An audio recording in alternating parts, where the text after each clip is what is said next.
En esta parábola de Jesús había dos personajes que no estaban felices con el regreso del hijo pródigo. ¿Cuáles eran los dos que no eran felices? Primero, el hijo mayor. Segundo, el becerro gordo. El hijo mayor no quiso darle la bienvenida a su hermano, pero el becerro gordo se convirtió en la cena. Pero hoy me gustaría enfocarme en el hijo mayor. Yo quiero explorar el problema de ese hombre, el hijo mayor. Muchas veces cuando meditamos sobre este pasaje, ponemos mucho énfasis en el hijo pródigo, el menor, pero también es importante pensar en cuál fue el problema del hijo mayor para crecer nosotros espiritualmente, sabiendo cuál es el problema comunicado por su ejemplo. Cuando el hijo menor actuó de manera irresponsable y tocó fondo en su vida, y luego se arrepintió y volvió a pedir misericordia a su papá, el padre lo recibió con brazos abiertos y se regocijó porque se había perdido su hijo y después lo habían encontrado vivo. Pero el hijo mayor se enojó con eso. Él era un tipo muy responsable. Era una persona que siempre seguía las reglas, era leal, disciplinado, obediente, y año tras año se quedó con su papá en la granja, trabajando muy fuerte en los campos, con mucha gana, para ayudarle a su papá. Y todo eso es muy honrable. Y cuando su hermano menor regresó a la casa, recibió la bienvenida del papá y el hermano mayor se puso bien celoso. La suya fue una típica reacción humana hacia el pecador. Una reacción dura, implacable. Él se reaccionó como santurrón, muy crítico de su hermano menor. El error de este hijo mayor fue pensar que el amor y la misericordia de Dios son recursos limitados, no suficientes para todos, pero eso es un error. El amor y la misericordia de Dios Padre es infinito, disponible para todos. Y a veces nosotros reaccionamos como el hijo mayor. Seguimos todas las reglas en la vida con diligencia. Somos leales y obedientes. Nos alejamos de los pecadores para evitar el pecado y esperamos algún premio por el bien que hacemos. Y a veces nos resentimos cuando los irresponsables salen con la suya. ¿Recuerda usted por qué Jesús contó esta historia del hijo pródigo?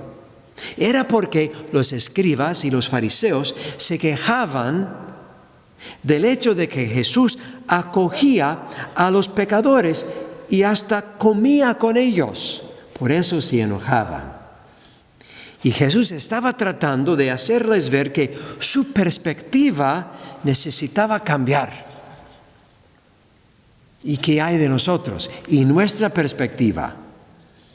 ¿Cómo podemos nosotros vivir de una manera que responda bien a esta parábola de Jesús? Yo digo con 5 pasos. Primero, perdonar a la gente, como perdonó el papá en esta historia.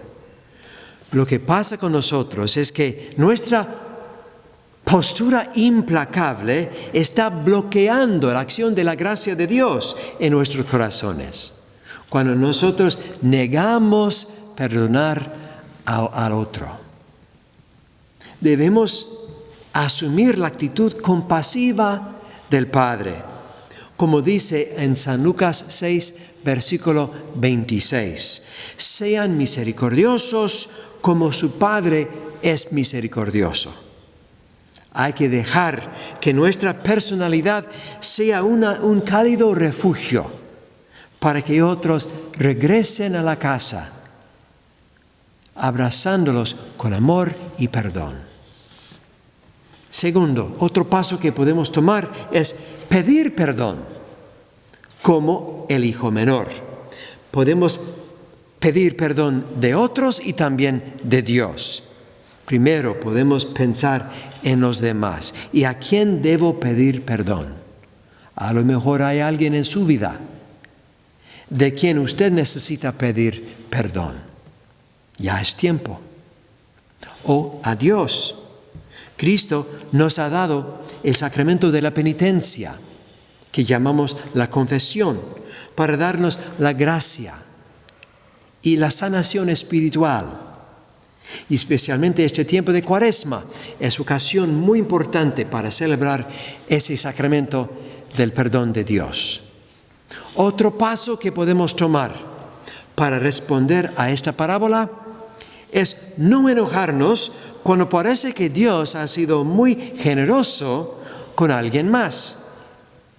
Yo no tengo derecho a juzgar a Dios, porque Él es Dios. Y es prerrogativa de Dios ser generoso y compasivo.